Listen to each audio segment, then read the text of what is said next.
మహబూబ్నగర్ జిల్లాలో చిరుతపులి సంచారం కలకలం రేపుతోంది. తరచూ చిరుతపులులు గ్రామాల్లోకి ప్రవేశిస్తుండటంతో ప్రజలు భయభ్రాంతులకు గురవుతున్నారు. మహబూబ్నగర్ జిల్లా కోయిలకొండ మండలంలోని అచ్యుతాపూర్ గ్రామంలో చిరుతపులి దాడి చేయడంతో 3 వ్యక్తులకు తీవ్ర గాయాలయ్యాయి.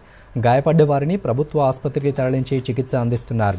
వీరిని కలెక్టర్ విజయేంద్ర బోయి పరామర్శించి వివరాలు అడిగి తెలుసుకున్నారు. గాయపడ్డ వారికి మెరుగైన వైద్యం అందించాలని ఆసుపత్రి సూపరింటెండెంట్ను కలెక్టర్ ఆదేశించారు.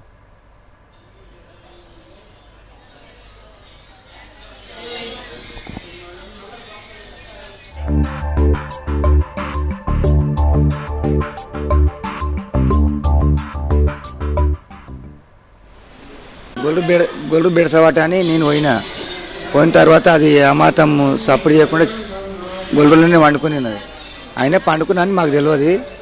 ఇక గొల్లు కొరికినా 4 గొర్రెలు కొరికినా అని ఆయనకు ఫోన్ చేస్తే వచ్చి 4 గొర్రెలు కొరికింది, ఇంకెన్ని కొరికినామని ఆయన బ్యాట్ తీసుకొని మొత్తం మందంతా తిరిగిన తర్వాత అది ఆయన కనిపించింది. బ్యాట్ వేస్తే లోపలనే వండింది. ఇక పండి ఆయన ఈయనే ఉండదు కదా అని మొత్తుకునే వరకు ఆయన మీద పడ్డది. ఫస్ట్ ఆయన మొత్తుకున్నది ఆయనని గడిచింది. ఇంకా వాళ్ళని గడిచే కాదంట. నేను పోయిన తర్వాత ఇక నన్ను పట్టింది. ఇంకా పట్టింది అప్పుడే తర్వాత వెంటనే మా ఊరి హాస్పిటల్కి పోయినాం.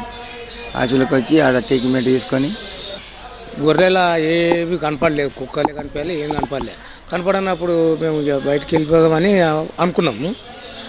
మధ్యలో బ్యాట్ వేసుకొని బయటకు వస్తున్నాం. అలంలా వండింది. ఇది అలంలా వండితే చూసలేను. సడన్ ఫీట్ దూరం కూడా లేదు, మనకు ఫీట్ దూరం కూడా లేదు.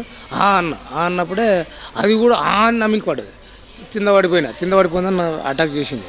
కింద పడిపోయి పక్కన మా బామాడుతున్నాడు. నేను ఎదల మీద పట్టి గొంతు పట్టింది.